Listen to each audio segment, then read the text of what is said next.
اعوذ باللہ من الشیطان الرجیم، بسم اللہ الرحمن الرحیم۔ وہ لاہور کے علاقے شالیمار میں نان چنے اور سری پائے کی دکان چلاتا تھا۔ میں نے کئی بار اس کی دکان سے ناشتہ خریدا تھا، مگر اکثر میں دیکھتا جب بھی کوئی بہترین بوٹی یا زیادہ گودے والی ہڈی آتی تو وہ بوٹی کو الگ برتن میں رکھ لیتا اور ہڈی سے گودا نکال کر ہڈی پھینک دیتا۔ مجھے اس کی اس بے ایمانی پر حیرت کم ہوتی مگر غصہ زیادہ آتا۔ تب میں زیر تعلیم تھا، کالج میں میرا پہلا سال تھا۔ بچوں جیسی جھجک اور خوف میرے اندر موجود تھا۔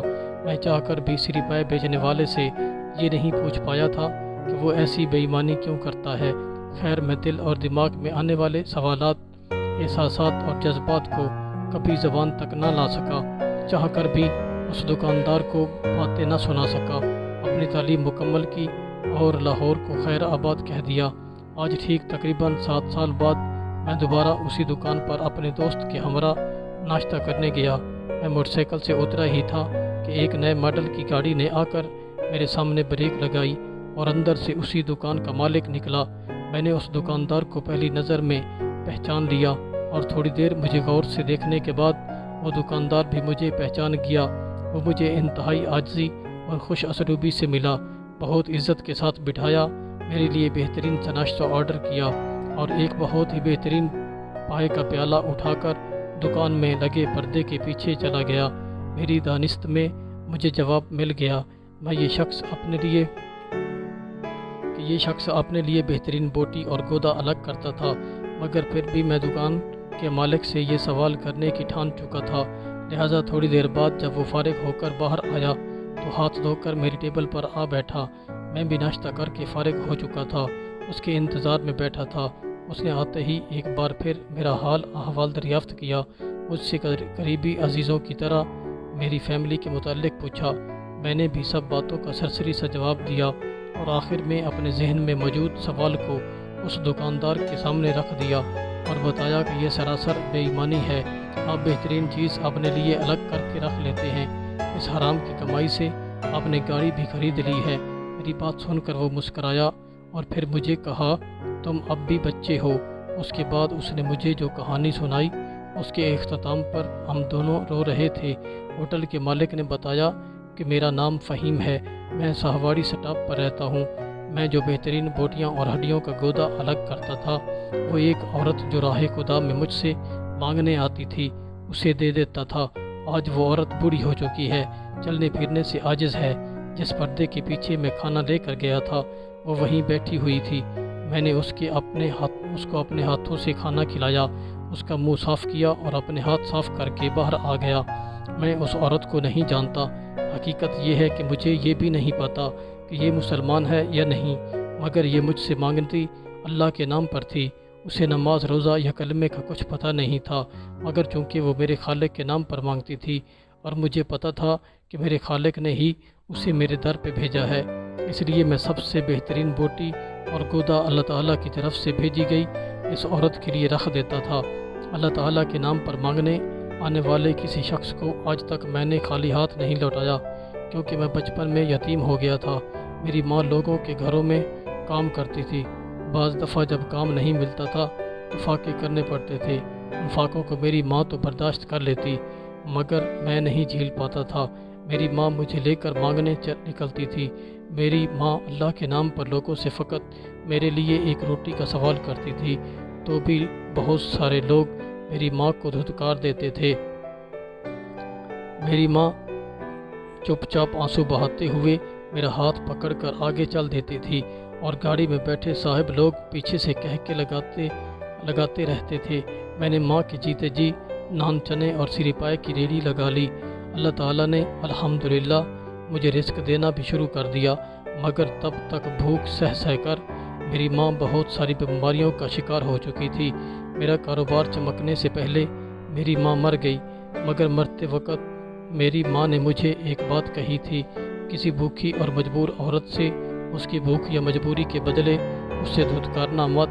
اللہ کے نام پر کوئی تم سے مانگنے آئے تو سب سے اچھی چیز دینا، کیونکہ وہ چیز تو مانگنے والے کو نہیں بلکہ اللہ تعالیٰ کو دے رہے ہو گئے۔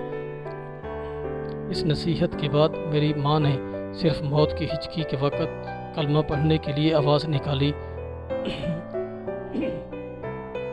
اور پھر ہمیشہ ہمیشہ کے لیے اس جہان فانی کو چھوڑ کر چلی گئی۔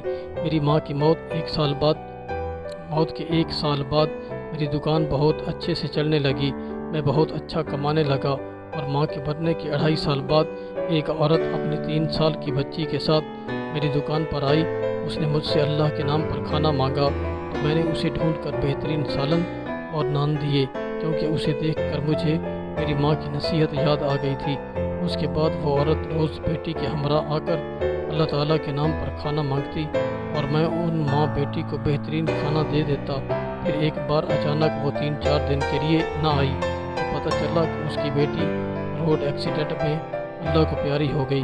میں نے اس سے اس کی بیٹی کے متعلق کوئی سوال نہ کیا تاکہ اسے دکھ نہ ہو، اور اس نے اللہ تعالیٰ کے نام پر کھانا مانگا، میں نے اسے دے دیا۔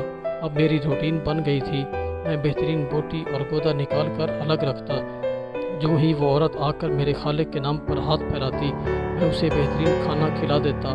ایک بار وہ کھانا کھا کر میری دکان سے نکلی ہی تھی کہ تیز رفتار رکشے سے ٹکرا کر گر پڑی، اس کی ٹانگ ٹوٹ گئی اور میں اسے ہسپتال لے گیا، اس کا وارث بنا، اس کا علاج کروایا۔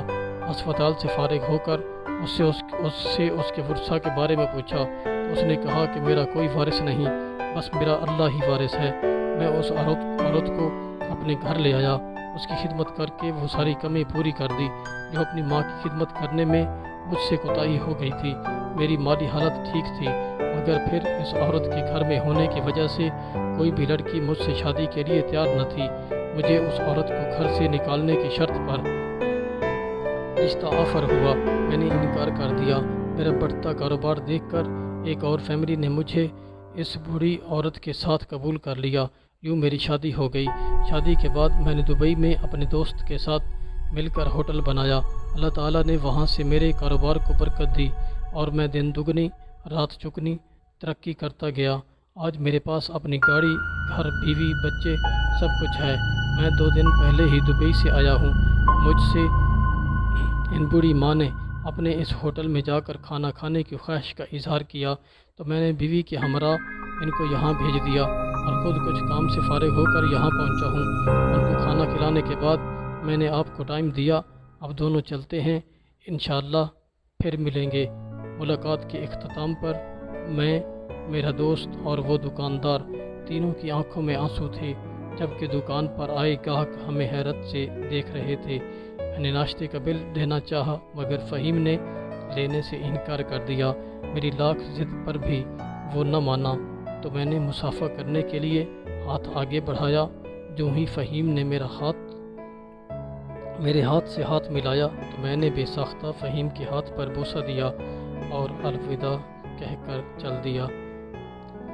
اس واقعہ کے بعد میں نے لوگوں کو منفی نظر سے دیکھنا چھوڑ دیا۔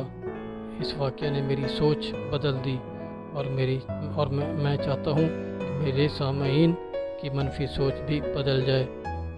آپ بھی ہر کام میں خیر کا پہلو تلاش کرنے لگیں۔ اللہ رب العزت سے دعا ہے کہ اللہ تبارک و تعالی ہمیں سمجھنے اور عمل کرنے کی توفیق عطا فرمائے۔ آمین یا رب العالمین۔